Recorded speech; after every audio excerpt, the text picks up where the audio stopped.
Hello दोस्तों, आपका भाई आज बहुत ही मजेदार कहानियों के साथ आपके सामने हाजिर हो गया है।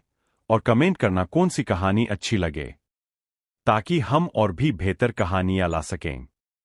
तो कहानियां शुरू करते हैं। एक बार की बात है, मेरे दोस्त के गांव में एक घर में एक परिवार रहता था।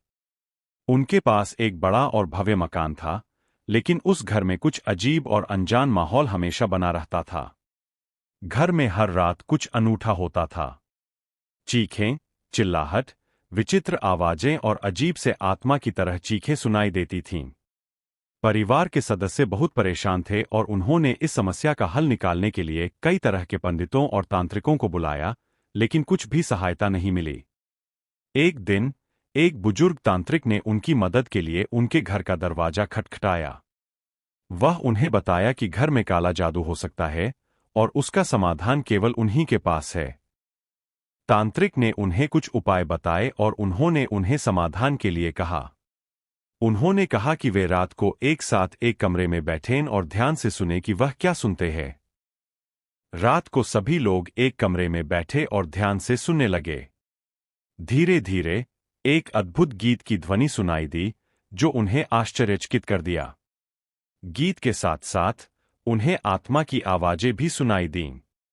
तांत्रिक ने उन्हें बताया कि घर में काला जादू का कारण वास्तव में एक अस्तित्व था, जो उनके अच्छे कर्मों को बदनाम करने के लिए उनके विचारों को प्रभावित कर रहा था। तांत्रिक ने एक विशेष पूजा की और घर को शुद्ध किया।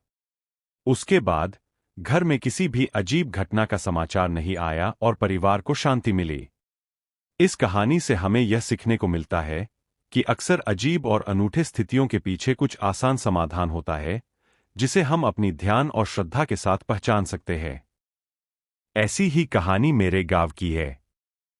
एक बार की बात है, मेरे गांव में एक पुराना और बड़ा घर था।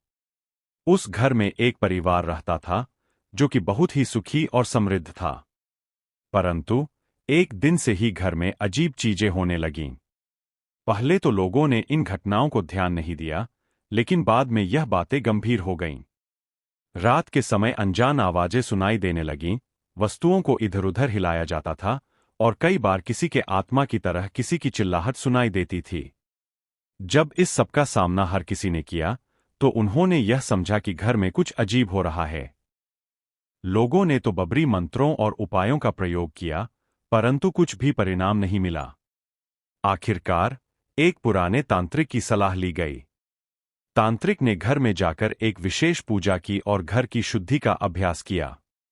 पूजा के बाद घर में अजीब घटनाएं कम हो गईं, लेकिन यह समस्या पूरी तरह से समाप्त नहीं हुई। धीरे धीरे घर की हालत और भी खराब होने लगी और अंततः वह पूरी तरह से बर्बाद हो गया। बाद में एक विशेषज्ञ आया और उन्होंने बताया कि घर के निर्माण में एक प्राचीन कब्र का उपयोग किया गया था, जिसकी वजह से भूतों का साया उस घर पर बना रहा था। इस कहानी से हमें यह सीखने को मिलता है कि एकाग्रता और सच्ची जानकारी के बिना कई बार हम अपनी समस्याओं का हल नहीं निकाल सकते। अज्ञानता और अनुभवहीनता बहुत सी समस्याओं का कारण बन सकते हैं।